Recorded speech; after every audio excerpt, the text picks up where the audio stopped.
Hello guys, so here I have 7 autonomous AI agents doing my AI research, and it's not slop, and I'm gonna explain step by step how to do it yourself.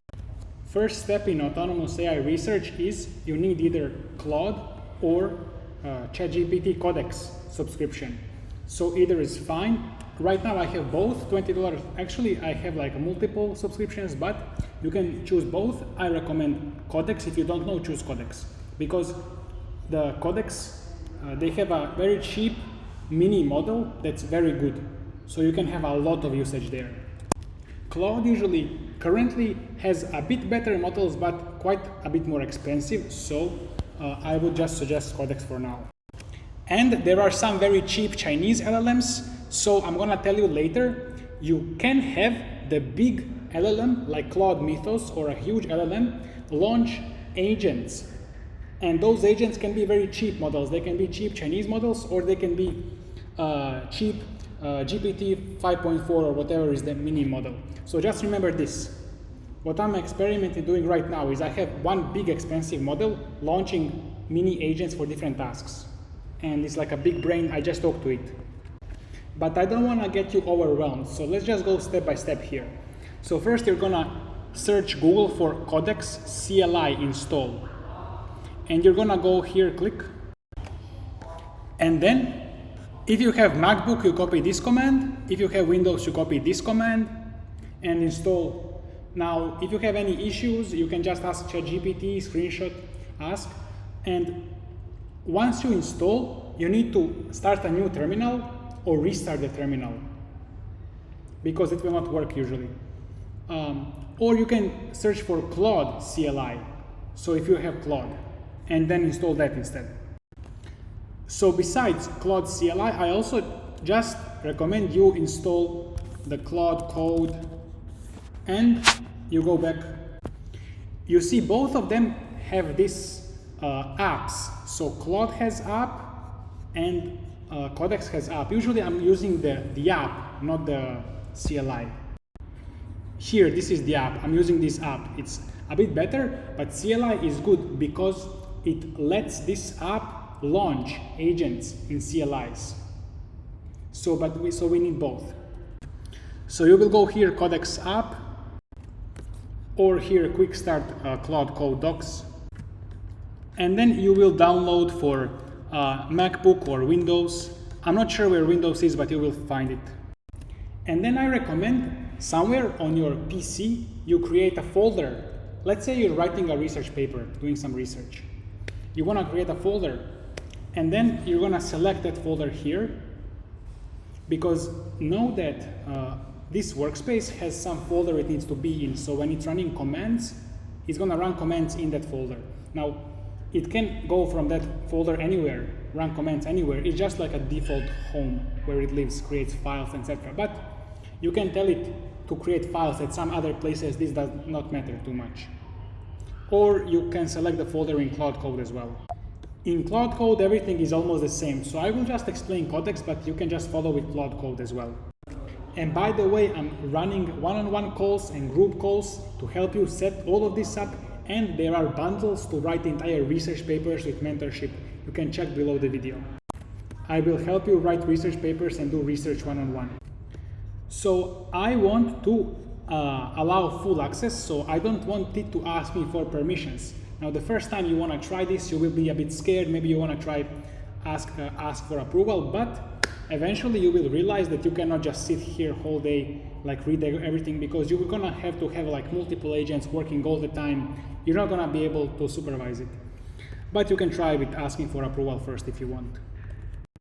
So usually you should start with GPT 4.5 mini, because it's almost unlimited. Like it feels unlimited, and it's a very good model. It can do everything you want. It can do everything you want. And then GPT 5.5, you can try, but it kind of eats quota fast on this $20 plan. So you can just use this one. And then the command you want to use is /status to see. Oh, no. It's status. So this is like, you have 5-hour limit and 7-day limit.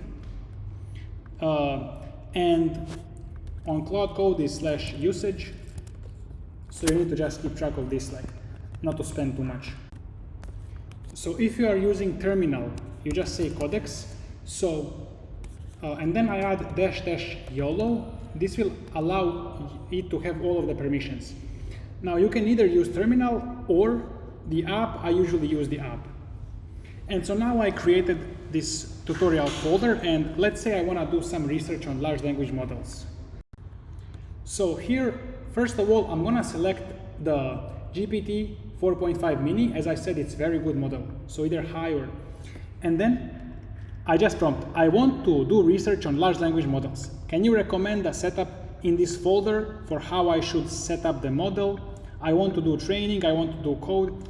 So I'm just chatting with it, even if I don't know exact prompt I want to do. Let's just start setting up something. Don't get into a trap that you need to like perfectly create like infrastructure because you don't know what to do. And in the beginning, it's going to be so messy. Later, as you gain experience, you will know how to set up it better. And you see how now it's already, I see it's thinking, it's searching, and it's looking at Carpathy Nano GPT. Now because I've been doing this, I already know like there is modded Nano GPT. I can tell it, check modded Nano GPT, but actually I wanna see what it's gonna do. And here after some searching, it's recommending me things.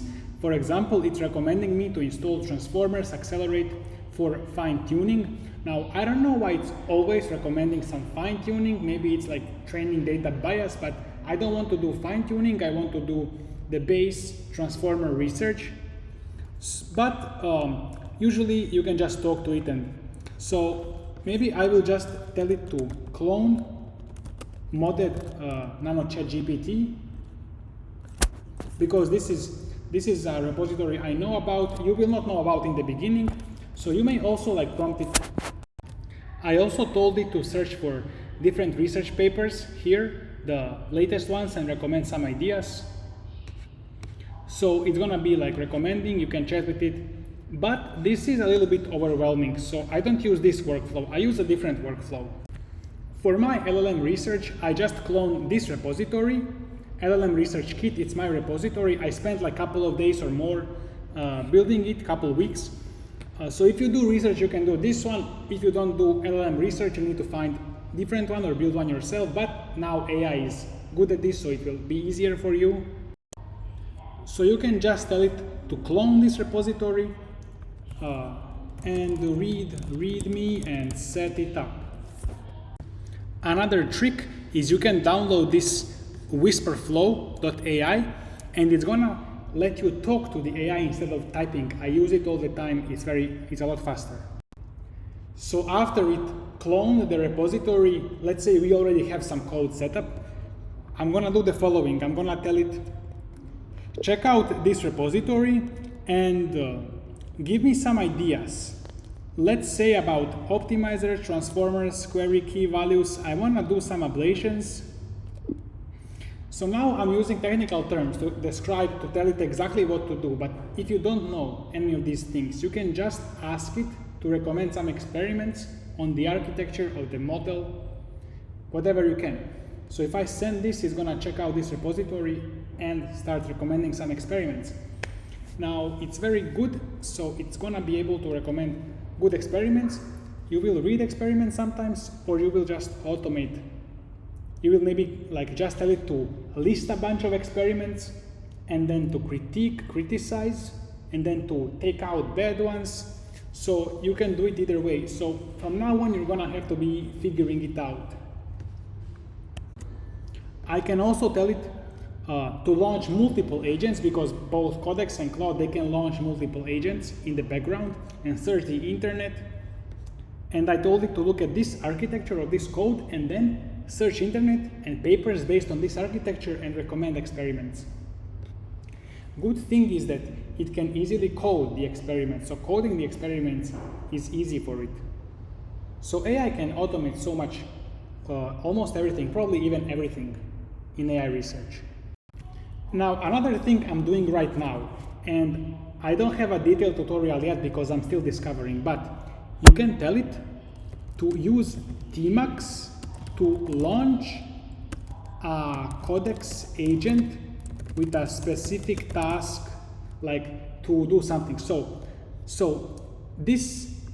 The idea here is that it's gonna launch a background agent, but it's not gonna be the Codex built-in agent. So you're gonna launch agent. The difference here is that this Tmax, you can put any agent. It's not just that OpenAI just forces you to use GPT or Claude just forces you to use Claude. Using Tmax, you can let it launch any agent like Minimax, Claude, whatever. So I'm exploring this. I don't have a detailed tutorial yet. So you can also try to explore yourself because I'm not sure yet, but I'm using this. But if this is too advanced for you, if you're a beginner, don't bother with this now. Now guys, let's see how to rent GPUs very cheaply. So here, you're gonna go onto vast.ai and you're gonna say any GPU. You need to set container size to 60 gigabytes or more, so just 60 here. You also need to say unverified machines, because most of them are unverified. So just copy these settings. Now I put a very low price here. When you're doing small research, you can just put like maximum of 13 cents per hour. Later I will increase, but this way you can just, for $5, you can have like 10 days or 5 days of GPU. And you don't want to always, I don't want to be always like restarting, closing, this, that. It takes too much time. So you see here, all of my GPUs are very cheap. And then be careful because they can scam, some people can scam you here. So they put a cheap GPU, but they put your internet bandwidth very expensive. And internet bandwidth is a little bit hidden. So I just put internet bandwidth from $0 to $4.7, both download, upload, because sometimes they can put like $100 per terabyte or something. It's a scam. I don't know why Vast is not solving this, but they should be, because it's not so visible. Okay, and then you either want to sort by lowest price, but I actually like to sort per deep learning performance per dollar per hour. So this is basically the best deep learning, the best neural network training per dollar per hour. And then I'm also going to look at some very cheap. So this is the price I'm looking for, like 0.0 something, 0.0. And then you will go ahead and just click rent a few of these, because some of them will fail. Maybe even most of them will fail. I don't know why, but some of them are failing. So I rent like 7 of them and then wait for one to start successfully. And then delete others. And so after that, you will have this open terminal access. You need to copy this command. I have a detailed tutorial on how to set this up. It's 20-minute tutorial if you need it. My AI research setup, I'm gonna leave it below. So you can just copy this command and go to your Codex and tell it, paste the command and say, can you connect to this? Now, the first time you are connecting, you're gonna have to set up the SSH key. So you should ask Codex to help you set up the SSH key. So it needs to generate the key, and then you need to copy paste it into settings of Vast AI. So once Codex generates the SSH key, you need to tell it to show you the public key. It's gonna lead you step by step. Don't worry. If you don't know, just ask it. And then you go here to keys and paste it. And after you paste it, you need to delete this instance and start again. Because the first time, this is just the first time and then never again. So you can tell me how to generate and add SSH key step by step so I can connect to Vast AI. Or you can watch in my tutorial. So you're gonna be running like this command, but it can do it for you. So you can just tell it to run these commands and then to show you the key, etc. Now I wanna show you some fancy stuff. So first of all, I want to show you what Tmax is. So this is advanced fancy stuff. You may not be even using this for now. But check out this skill that I have. So this skill allows Codex to, or any AI agent to launch Codex instances, Codex Mini or some Chinese cheap model. So this skill, I'm gonna paste it somewhere so you can copy it. And you can copy paste it into Codex and tell it to create this skill. And so I'm gonna tell it, use the Codex launch skill to just calculate 2 numbers and show me the result. I want to just see how it works. And then I'm gonna just show you. So this way, what I use this for is I use this to launch multiple agents to do ideas, to do a review of the ideas, to do planning, review planning, coding, review coding, and then send stuff to GPU and train. And I also told Codex to create a small app for MacBook. Here I can see all of my like Tmax sessions and everything. So if I click attach in terminal, it should open terminal. And you see here it's showing me exactly what was going on. So this is the background agent that was happening, and because it's in Tmax, Tmax is like a separate environment. So I can also chat with it. If I chat with it, my guy here will know what was the last message that I sent. It will know because we are sharing it together, this agent. So you can just create this skill. And lastly, I want to show you some files here that I have. I have this folder auto research, and inside I created prompts. And so we have idea miner. This prompt is for generating ideas, searching internet, idea reviewer, taste, reviser, code. So basically we have we have idea, review idea. Okay, then good ideas, plan, review plan, and then code, review code. And then one is pushing the code onto GPU and training. So you can create this prompt yourself. It's not hyper optimized, but if you want, you can check it. It's here in Universe LM, so it's just in auto research. So you can learn all of this in Skool. We are doing all of this. We are also doing writing research papers one-on-one and group calls. So you can check below the video, and see you in the next one.